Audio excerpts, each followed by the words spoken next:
ప్రచారాలు ఒక్కొక్కటిగా పటాపంచలవుతున్నాయి. అవాస్తవాల చీకట్లు తొలగిపోతూ వాస్తవాల వెలుగులు విస్తరిస్తున్నాయి. గల్లీ నుంచి ఢిల్లీ దాకా సాగిన విష ప్రచారాలను ఎండగడుతూ నివేదికలు, సర్వేలు వెలువడుతున్నాయి. జగన్ విజన్ శభాష్ అని కొనియాడుతున్నాయి. భూముల రీసర్వే చేయడానికి దేశంలోని చాలా రాష్ట్రాలు భయపడి వెనక్కు తగ్గాయి. కానీ వైఎస్ జగన్ మాత్రం తన పాలనలో చాలా సాహసోపేతంగా సర్వే ప్రారంభించారు. పాదయాత్రలో రైతులకు ఇచ్చిన హామీని నెరవేర్చాలనే తపనతో వారి భూముల సమస్యలను తీర్చడానికి పెద్ద ఎత్తున భూముల రీసర్వే మహాయజ్ఞాన్ని మొదలుపెట్టారు. ఆ రీసర్వే కూడా ఆషామాషీగా మొదలు పెట్టలేదు. ప్రపంచవ్యాప్తంగా ఉన్న అత్యుత్తమ సర్వే వివరాలను అధ్యయనం చేసి ఏపీలో ప్రారంభించారు.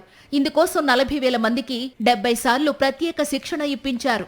ఉన్నతాధికారులతో స్వయంగా సమీక్షా సమావేశాలను నిర్వహించి పరిస్థితిని ఎప్పటికప్పుడు సమీక్షించారు.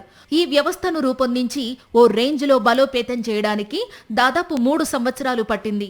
అలాంటి మహాయజ్ఞంపై జాతీయంగా, అంతర్జాతీయంగా ప్రశంసలు రాగానే ప్రతిపక్ష నేతగా చంద్రబాబు ఉడికిపోయారు, భరించలేకపోయారు. జగన్ పాలనలో చేపట్టిన భూముల రీసర్వేపై ఎల్లో మీడియా ద్వారా అబద్ధాల మీద అబద్ధాలు విష ప్రచారం చేయించారు. ఆ మేరకు ఎన్నికల్లో ప్రజలను తప్పుదోవ పట్టించారు. జగన్ పాలనలో మొదలుపెట్టిన భూముల రీసర్వేపై చంద్రబాబు చేసిన ప్రచారమంతా విష ప్రచారమే అనే విషయం తాజాగా పార్లమెంటు సాక్షిగా బయటపడింది. వైఎస్ జగన్ ప్రభుత్వం అమలు చేసిన సంస్కరణలను కేంద్ర ప్రభుత్వం విడుదల చేసిన ప్రతిష్టాత్మక ఆర్థిక సర్వేలో ప్రత్యేకంగా ప్రశంసించారు. 2021లో ఏపీ ప్రభుత్వం ఏపీ రీసర్వ్ ప్రాజెక్టును చేపట్టింది. డ్రోన్ టెక్నాలజీని ఉపయోగించి జీఐఎస్ సహాయంతో tamper proof digital land titles ఇచ్చిందని ఆర్థిక సర్వేలో కేంద్రం ప్రత్యేకంగా ప్రస్తావించింది. ఏపీలో 6,901 గ్రామాల్లో 81 లక్షల భూ సరిహద్దులను సర్వే నిర్వహించారని, 86,000 భూ సరిహద్దు వివాదాలు పరిష్కారమయ్యాయని తెలిపింది.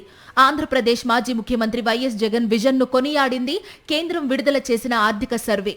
వైఎస్ జగన్ ప్రభుత్వం చేపట్టిన భూ సంస్కరణలపై 10 రోజుల క్రితమే దావోస్ వేదికగా అభినందనలు దక్కిన సంగతి తెలిసిందే. ముఖ్యమంత్రి చంద్రబాబు నాయుడు పాల్గొన్న సమావేశంలోనే అంతర్జాతీయ స్థాయిలో ఈ ప్రశంసలు అందాయి. దీంతో ఎన్నికలకు ముందు ఎల్లో మీడియా చేసిందంతా దుష్ప్రచారమేనని మరోమారు స్పష్టమైంది. వైఎస్ జగన్ పై కక్షతో చంద్రబాబు విపరీతంగా దుష్ప్రచారం చేసి రద్దు చేసిన ల్యాండ్ టైటిలింగ్ చట్టంపై అన్ని రాష్ట్రాలు దృష్టి సారించాలని ఐఎంఎఫ్ ఎండీ, ప్రముఖ ఎకనామిస్ట్ గీతా గోపీనాథ్ కుండ బద్దలు కొట్టినట్లు చెప్పారు. దావోసు సదస్సులో భారత ఆర్థిక వ్యవస్థపై Indian American economist Geeta Gopinath, కేంద్ర మంత్రి అశ్విని వైష్ణవ్, ఇతర ప్రముఖులతో కలిసి ఒక చర్చా గోష్ఠిలో మాట్లాడారు. ఆంధ్రప్రదేశ్లో క్లియర్ ల్యాండ్ టైటిల్ కోసం వైఎస్ జగన్ కృషి చేశారని అభినందించారు. చాలా మంచి భూ సంస్కరణలు తీసుకొచ్చారని, చాలా క్రియేటివ్ గా చేశారని కితాబిచ్చారు. ల్యాండ్ కన్వర్షన్ కోసం మంచి విధానాలు అవలంబించారని పేర్కొన్నారు. ఇది మంచి విధానమని, ల్యాండ్ టైటిలింగ్ అంశంపై గట్టిగా ముందుకు వెళ్లడం చాలా ముఖ్యమని వ్యాఖ్యానించారు.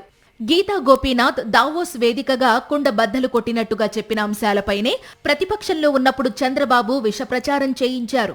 ఆ చట్టం వస్తే భూములు పోతాయని, జగన్ ప్రజల భూములన్నీ లాగేసుకుంటాడని, రాష్ట్ర ప్రయోజనాలు దెబ్బతినేలా ఇష్టం వచ్చినట్లు అబద్ధాలను, అవాస్తవాలను, అసత్యాలను ప్రచారం చేశారు.